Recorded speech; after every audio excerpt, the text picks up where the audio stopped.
À la veille des présidentielles, Nouveau Info est allé prendre le pouls de la Bible Belt. Là où les électeurs sont les plus religieux et les plus conservateurs. This time, it's good against evil. Certains ont voulu me convertir. D'autres me convainquent d'acheter un fusil d'assaut pour défendre ma famille. Probably the best home defense there is. Bienvenue sur la route de la présidentielle américaine. J'ai volé des milliers de kilomètres en Caroline du Nord, au Tennessee et au Kentucky. Il a dit que le premier jour, il sera dictateur. Pourquoi est-ce que je suis venu ici? C'est pour voir de mes yeux cet engouement pour Trump. So they're fascists, not Trump. Puis pour rencontrer les démocrates qui sont enthousiastes avec l'arrivée de Kamala Harris dans la course. As a black woman, I'm excited to see Kamala win. Et pour comprendre la réalité de d'autres citoyens qui sont, eux, oubliés par le rêve américain. I don't feel like this is my country.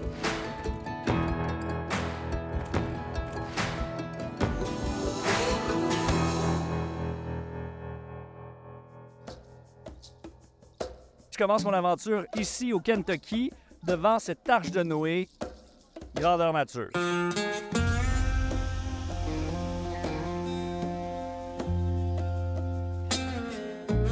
C'est un musée qui raconte une version créationniste de l'histoire, qui est contre l'évolutionnisme, qui incarne justement ce fossé qui est en train de se creuser entre deux Amériques.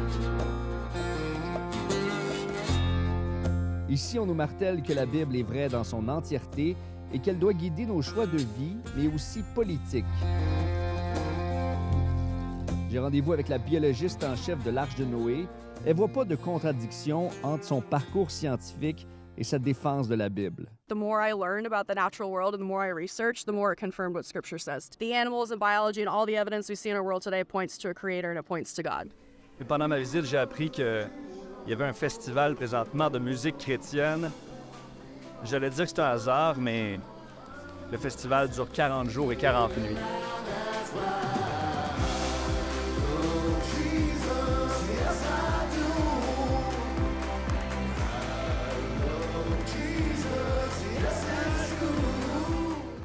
Et quand on dit que ce lieu est devenu un symbole politique dans la région, bien, ça se constate quand on parle aux visiteurs. Christians, who should they vote for? Probably Trump. Yeah, why? I think he's got good down-home values. Before, he did a lot for our country in a good way. Donald Trump. Yes, yes. Because he stands up for what he believes in. He doesn't back down. He's a Christian himself. He believes in God. Pour travailler ici, il faut être anti-avortement, contre le mariage gay et promettre qu'on n'est pas non plus membre de la communauté LGBTQ+. Basically, it's just affirming that we believe what the Bible teaches. You know, anything written in the Bible is true. We love everybody, but we also are supposed to call out sin. Là, j'ai rendez-vous avec un autre géant du Kentucky, un pasteur qui est autant détesté qu'admiré, quelqu'un de controversé, qui a eu des propos par le passé qui ont fait beaucoup parler, notamment lorsqu'il a dit que tous ceux qui n'avaient pas voté pour Donald Trump, il leur envoyait une sorte de mauvais sort. Those that have stolen this election, those that have cheated, I place the curse of God upon them. I curse you with the worst year you've ever had. Le voici, le pasteur Bob Rogers, à la tête d'un empire évangélique qui compte une dizaine d'églises, des émissions de télé et de radio. God spoke to me and said, I've called you to help the poor. Il dit que c'est en entendant la voix de Dieu qu'il a décidé un jour de devenir pasteur. Il me présente à quelques fidèles qui insistent pour prier pour moi. So his family members shall be saved in the name of Jesus. He came one way, but baby, you leaving another way. Hallelujah. You get fresh oil. We thank you for fresh oil. You're going to see a miracle. You're going to see a turn in our country. And don't sell Donald Trump short. Il le dit ouvertement lors de ses sermons et a même lancé un livre qui dénonce le Parti démocrate, qu'il accuse d'être socialiste et pro-avortement. So we have a studio back here. Et là, il m'invite à faire l'interview avec le pasteur en utilisant leur studio, un peu comme si c'était moi l'animateur de leur émission religieuse de la semaine. Je vais jouer le jeu. Je vais jouer le jeu. I break generational curses. I break it in the name of Jesus Christ. May there be a change that takes place. On est au Kentucky et je suis avec le pasteur Bob Rogers pour parler de politique et de religion. Why politics, in your opinion, has something to do with religion? Because in some countries, they say it's two different things. What's happened in Canada, what's happened with drugs in America, has been because the church has gone to sleep. Now, you take the transgender and you take the LGBTQ, and to take drag queens and parade them in our school system is wrong.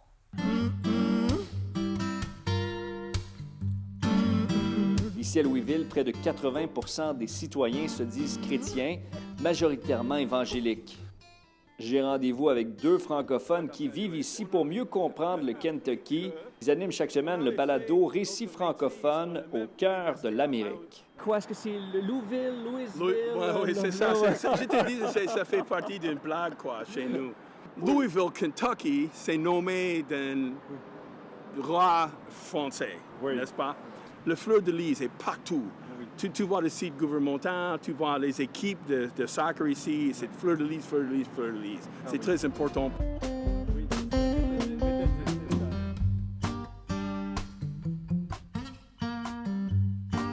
En tant que quelqu'un qui vient d'ailleurs, tu te rends compte que c'est un endroit, c'est vraiment conservateur.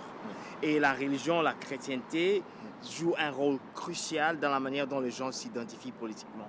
Les chrétiens, les républicains se sont rendus compte que si on utilisait l'IVG, l'avortement, comme un moyen de galvaniser les masses, on pourra commencer à se diviser certaines personnes. Mais à Louisville propre, LGBTQ, on est classé parmi les meilleurs endroits pour ça. Les gens qui habitent dehors ici, ils ont peur de venir dans ces parties de la ville aussi. Ils ne viennent pas.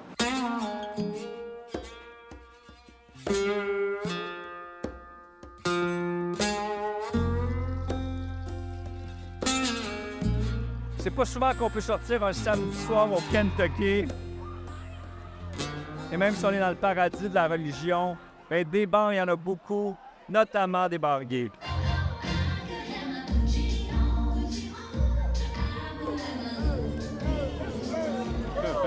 There are like 3 big cities in Kentucky that are all very Democrat. You can definitely separate Louisville from Kentucky as a whole versus the rest of Kentucky is pretty red.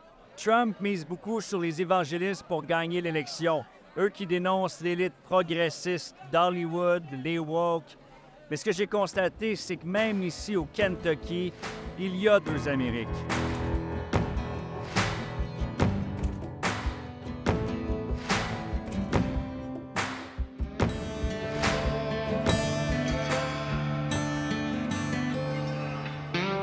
Aujourd'hui, je suis à Knoxville, dans le Tennessee, et je m'en vais au plus gros salon des armes à feu de l'État.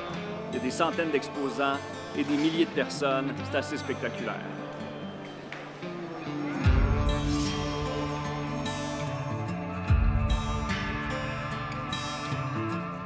We have one here, we have one here, and we have one here. Okay, so you're fully protected. J'ai jamais vu autant d'armes au même endroit. Et à cet homme qui me montre fièrement son fusil d'assaut, il faut que j'aille lui parler. This is a AR-15. Yes. Yeah, and it holds 30 rounds. Yeah, which is totally legal. Je m'attendais pas à trouver aussi facilement quelqu'un qui vendait le AR-15. C'est le fameux fusil d'assaut qui a été utilisé pour la tentative d'assassinat de Donald Trump. Mais il fallait pas beaucoup de chance, parce qu'à peu près tous les kiosques en vendent ici. This right here is great for Americans to have. And for home protection, you have home invaders. There's 3 or 4 of them. This right here will go through the door into the car. Mais le AR-15, c'est aussi une des armes utilisées par Audrey Hale, qui est entrée dans une école près de Nashville et qui a abattu 6 personnes, dont 3 enfants. Un massacre sans nom. Watch out. Stop moving! Stop moving! La tireuse avait 7 armes à feu, toutes achetées en toute légalité. Depuis, des manifestations ont eu lieu pour exiger des lois plus sévères, mais les élus républicains de l'État ont plutôt autorisé les professeurs à eux-mêmes s'armer. Back when my dad was in school, you could carry a firearm onto school property, and school shootings didn't happen until after schools became gun-free zones. Un des exposants affiche sans gêne un drapeau avec une croix gammée. Ça semble déranger personne, sauf cet Allemand croisé par hasard, qui, lui, est un peu sous le choc. Pour lui, c'est un symbole qui rappelle seulement des horreurs. Just the horrors, to be honest. Puis, je vois un jeune couple, habillé chic pour l'occasion. J'apprends qu'ils sont tout juste fiancés et qu'ils veulent s'acheter leur première arme. She just turned 21. I'm not there yet, but we're looking for something for her self-defense. I think it's important for everyone to bear arms in America. Not only does it keep us safe as the American people, but it also keeps our government in check. Countries that do overturn the guns become communists. Ce qu'on m'explique aujourd'hui, c'est que oui, il y a quand même certaines exigences pour les gens qui veulent acheter des armes à feu ici.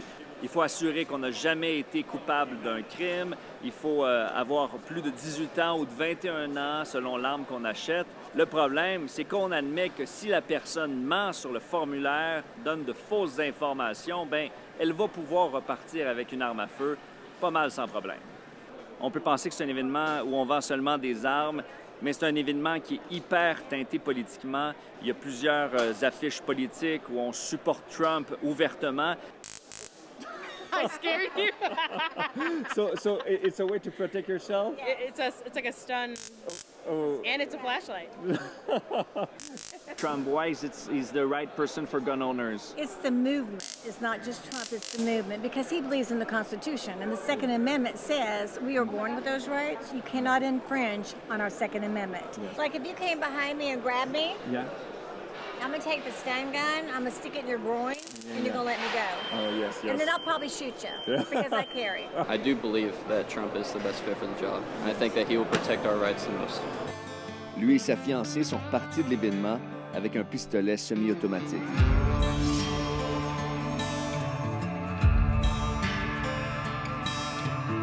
Même s'il y a eu plusieurs tragédies dans des écoles ici qui ont frappé l'imaginaire à travers le Tennessee, on ne semble pas prêt à vouloir rendre ici les lois plus sévères pour accéder aux armes à feu.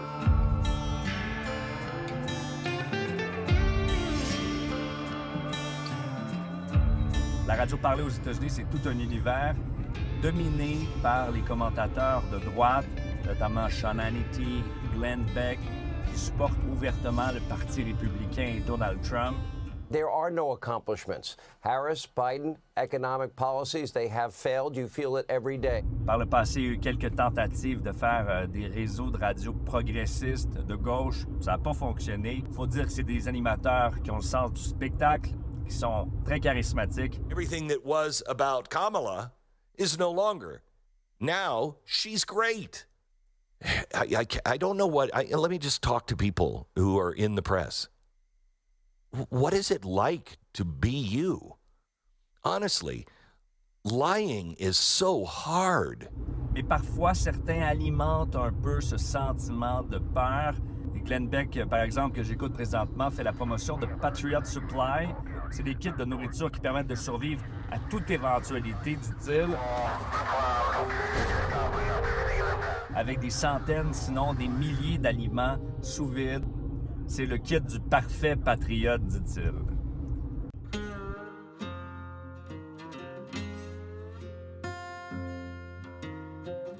Aujourd'hui, je vous amène à Asheville, en Caroline du Nord, une petite ville de 100 000 personnes perchée au milieu des montagnes appalachiennes. Mais aujourd'hui, c'est un calme qui est un petit peu perturbé parce que Donald Trump est en ville.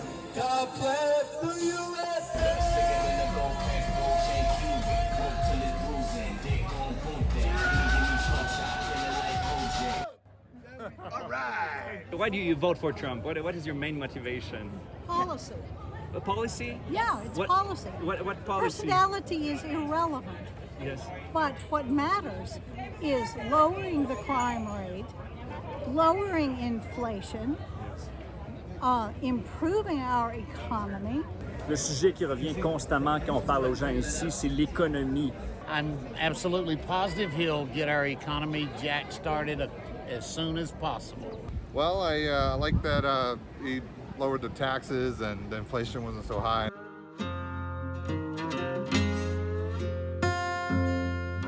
Yes. Okay, thank you.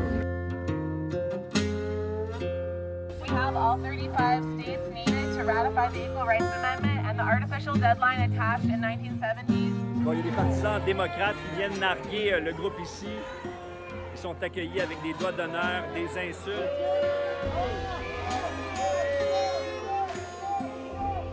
Or just to show that there's another voice. I hope we can find a common ground. But, I mean, our extremes are so different within our country. Je suis avec un vétéran, il a fait la guerre du Vietnam, puis lui, il dit « Je vote pour Trump parce qu'il gère mieux les enjeux de relations internationales. » But why Trump is better? When he says don't, he means don't, and you don't. The world fears him, probably. That's right. When there's an old saying that says when America is strong, the world hates us or fears us. When the U.S. is weak, the world doesn't respect us. On est en Caroline du Nord. En théorie, ça devrait être facile pour Trump ici d'être élu. Mais avec l'arrivée de Kamala Harris, ça change complètement le portrait. Et en fait, on voit que Kamala Harris monte en popularité dans l'électorat de l'État. Et donc, la présence de Trump ici, c'est pas un hasard. C'est un État qui devait être facile à gagner pour lui. Et aujourd'hui, il est menacé ici aussi. You're paying the price for Kamala's liberal extremism at the gas pump, at the grocery counter, and on your mortgage bill, and on everything else. How about your car insurance? How's that doing? Not too good, right? Kamala, you're fired. Get out of here. Go. Get out of here.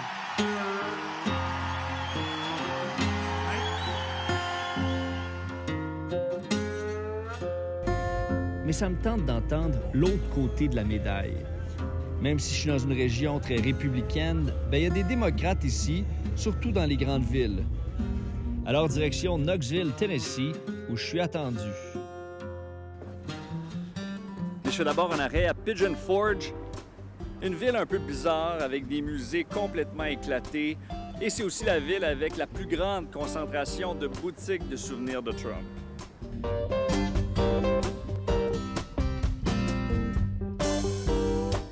Et on retrouve toutes sortes d'objets, même pour les enfants ici, dont cette bande dessinée à colorier qui dénonce les woke.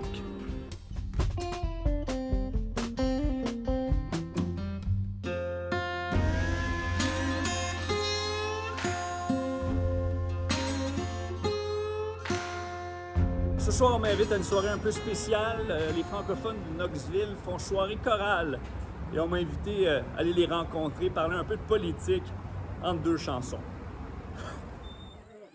Bonjour, bonjour. Supposons que Trump est élu, là. Ce serait quoi la conséquence selon vous? La conséquence, c'est comme il a dit lui-même. Il a dit que le premier jour, il sera dictateur, ce qui veut dire qu'il pourrait faire des choses très, très mauvaises. Et en plus, la Cour suprême, transformée par lui, parce que les trois derniers soutiennent Trump. Et ils ont voté qu'il serait innocent. Quel que soit le crime commis pendant qu'il est président, il sera innocent. Il peut tout faire.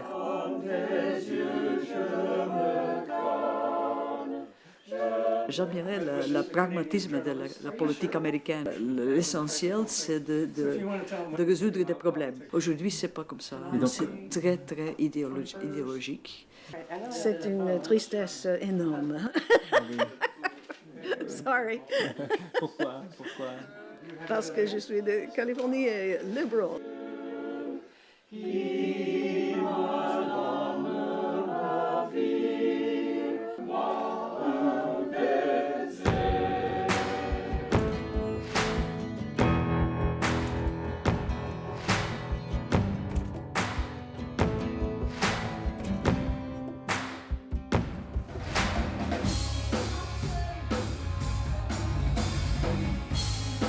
À Nashville, la capitale mondiale du country. Une ville électrisante, les bars sont pleins à craquer.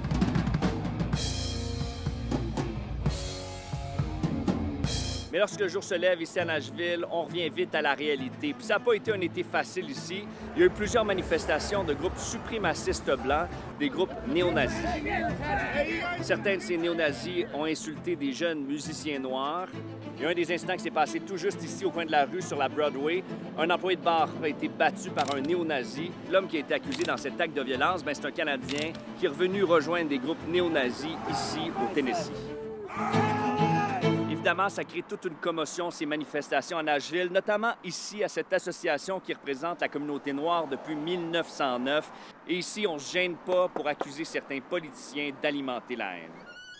Hello, bienvenue, Nashville. Come on in, come on in. Thank you very much. The presidential election is happening. There are many factors, many forces that are at play in that presidential election, and one particular candidate has emboldened and encouraged violence and threats of violence as a part of the political rhetoric. And I think many of those folks are trying to use that as a moment to galvanize some of their forces politically in this moment as well. L'association invite ses membres à voter massivement lors des prochaines élections. Elle est apolitique, mais on ne cache pas ici qu'on est très content de voir arriver Kamala Harris dans la course. Lors de mon séjour, j'ai croisé John Rose. C'est un élu à la Chambre des représentants à Washington, un républicain. S'il dénonce les suprémacistes blancs, il défend aussi leur droit à se faire entendre. It's sad when you see that. On the other hand, we have the First Amendment in this country. It's each individual's right to express their views, and however abhorrent we may think those views are, as long as they're not acting out. Mais tout ça survient alors que le drapeau confédéré réapparaît de plus en plus dans les États du Sud. Pour certains, c'est un simple rappel historique, mais d'autres y voient plus que jamais un symbole raciste, triste rappel de l'esclavage. Malgré tout, certains artistes ressortent ce drapeau controversé. There is a history that we don't want to repeat that can potentially make our country more divided. And so it's important for us to remember those symbols, but not to celebrate them. Mais il y en a qui n'en peuvent plus de ce contexte toxique. C'est le cas de Donna que je m'avais rencontré, qui participe à une campagne qu'on voit un peu partout sur les autoroutes aux États-Unis, où elle dit qu'elle est républicaine, mais qu'aujourd'hui, elle a tourné le dos à Donald Trump. OK, elle est là. It's good to see you. You too. So I voted for Trump in 2016, even though it was a difficult vote for me. Because I just didn't like his personality. But at the same time, he wanted to challenge the status quo. Donna me raconte que c'est vraiment le 6 janvier, l'attaque sur le Capitole, qui a été un point tournant. Elle s'est dit, je ne veux plus de Trump et je vais m'impliquer pour qu'il ne soit pas réélu. This was not a peaceful transition of power. Those thugs were his supporters. Yes. Our democracy is at stake. Mais depuis sa sortie publique contre Trump, certains membres de sa famille ne lui parlent plus et sa mère est en colère contre elle.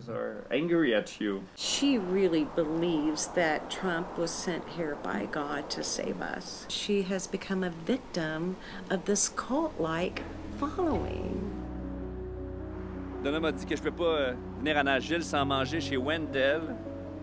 On va aller voir ça. C'est un lieu ici qui a énormément d'histoire, tout comme le Tennessee, qui a cependant été marqué par ses divisions raciales. Il faut le rappeler, c'est dans l'État que Martin Luther King a été assassiné par un suprémaciste blanc. De voir aujourd'hui le retour de cette haine, c'est troublant.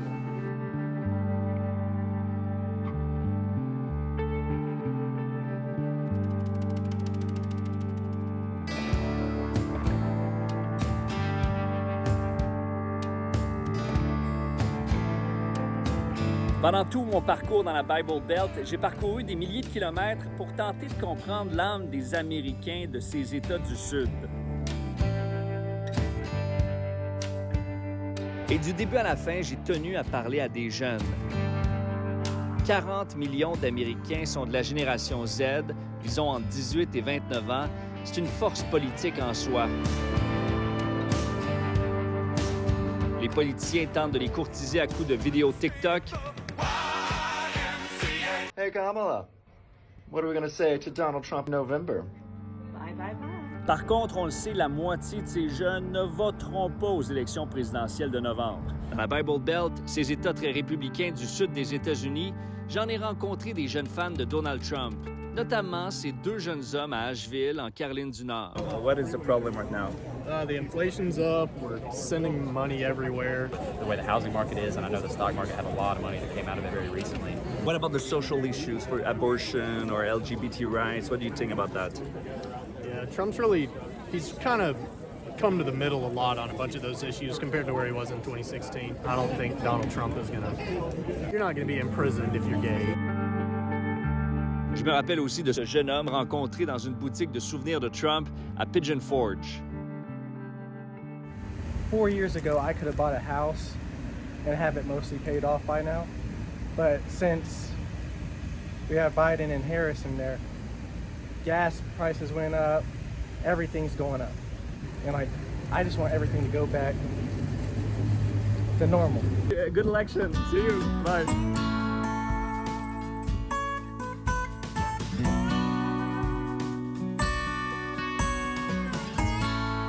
I'm a reporter from Montreal, and I'm doing a story about the election.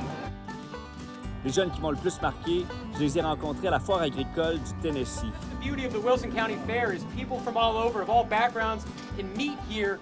Abortion and women's rights issues and stuff like that, and I feel like it's really scary. I'm waiting to see what Camilla's going to say and what Trump is going to say. Trump's kind of seeming like he doesn't know what he's talking about right now. Both of them kind of seem out of their mind a little bit, honestly. I'd vote for Donald Trump. Why? What is your main topic? Because he just all around better. He lowers the prices. Et oui, l'arrivée de Kamala Harris dans la course, ça donne espoir à bon nombre de jeunes, notamment issus de la communauté afro-américaine. As a black woman, I'm excited to see Kamala win. Quoique Kamala Harris doit encore faire ses preuves sur certains points. Oh, I want her to win. But then when people are asking her, like, oh, what do you plan to do for people who look like you? She's like, nothing. J'ai parlé notamment à ses 3 amies. Elles ont commencé en me disant qu'elles connaissaient rien à la politique. You might be asking the wrong people. No, I'm asking the right people. Mais j'ai vite compris qu'elles se reconnaissaient tout simplement pas dans cette façon de faire la politique. I'm not supporting either of them. I live in America, and I grew up here, but I don't feel like this is my country. I feel like this is my parents' country. It's really scary to think that I live in the place, like the #1 place for guns, and knowing that people have access. Like there aren't background checks. And I think the new generation is going to rewrite that. I see a lot more love than what I see right now. Les États-Unis peuvent parfois paraître désunis politiquement, mais il reste que la majorité des personnes que j'ai rencontrées sont attachées aux valeurs démocratiques et aux rêves américains, malgré tous les problèmes de leur pays. Sur la route des présidentielles, c'était Étienne Fortin-Gauthier pour Nouveau Info.